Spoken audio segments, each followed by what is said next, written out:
भगवान ब्रह्मदेव का वो सबसे शक्तिशाली पुत्र जिसने स्वयं नारायण को भी युद्ध के लिए ललकार दिया था और अपने आराध्य से दो दो हाथ करने की इसी भयंकर प्यार, इस महान योद्धा ने एक अंधेरी गुफा में पूरे 2 युगों तक इंतजार किया और फिर द्वापर युग में भगवान कृष्ण के साथ शुरू हुआ 28 दिनों का सबसे खौफनाक महायुद्ध। कहानी आरंभ होती है सत्य युग से, जब ब्रह्मा जी के जम्हाई लेते समय उनके मुख से एक अत्यंत शक्तिशाली बालक का जन्म हुआ, जाम्बवंत।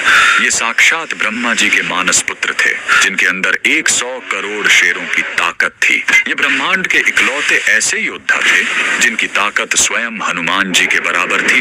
इनकी असीम शक्ति का अंदाजा इसी बात से लगाया जा सकता है कि जब वामन अवतार में भगवान ने अपने 3 कदमों में पूरा ब्रह्मांड नाप दिया था, तब जाम्बवंत जी ने अपनी जवानी के जोश में उस विशाल काय वामन भगवान की 21 बार परिक्रमा कर ली थी।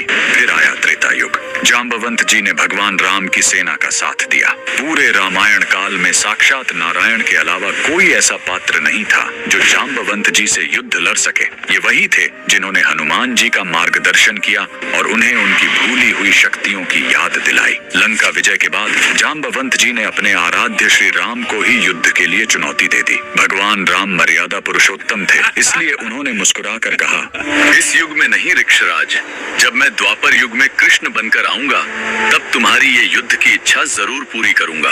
बस इसी एक युद्ध के इंतजार में जाम्बवंत जी गुजरात के पोरबंदर में स्थित राणावाव की इस खौफनाक गुफा में चले गए और युगों तक अपने प्रभु का इंतजार करने लगे। समय का पहिया घूमा और द्वापर युग आ गया। एक दिन भगवान श्री कृष्ण स्यमंतक मणि की खोज में जंगल में भटकते हुए उसी अंधेरी गुफा के अंदर पहुंच गए। वहां उन्होंने देखा कि जाम्बवंत जी की पुत्री उस चमत्कारी मणि से खेल रही है। जैसे ही कृष्ण ने मणि लेने की कोशिश की, जाम्बवंत जी ने उन्हें युद्ध के लिए ललकार दिया। फिर शुरू हुआ ब्रह्मांड का सबसे भयंकर मल्ल युद्ध। ये युद्ध 1 या 2 दिन नहीं बल्कि बिना रुके लगातार 28 दिनों तक चला। 28वें दिन उस अजेय और बलशाली जाम्बवंत का शरीर पसीने से कांपने लगा। उनका रोम रोम यह चीख कर कह रहा था कि पूरे ब्रह्मांड में साक्षात नारायण के अलावा किसी देव या दानव में इतनी ताकत नहीं जो जाम्बवान को युद्ध में घुटने टेकने पर मजबूर कर सके। तब श्री कृष्ण ने अपने उस अलौकिक रूप के अंदर मर्यादा पुरुषोत्तम श्री राम का दर्शन दिया।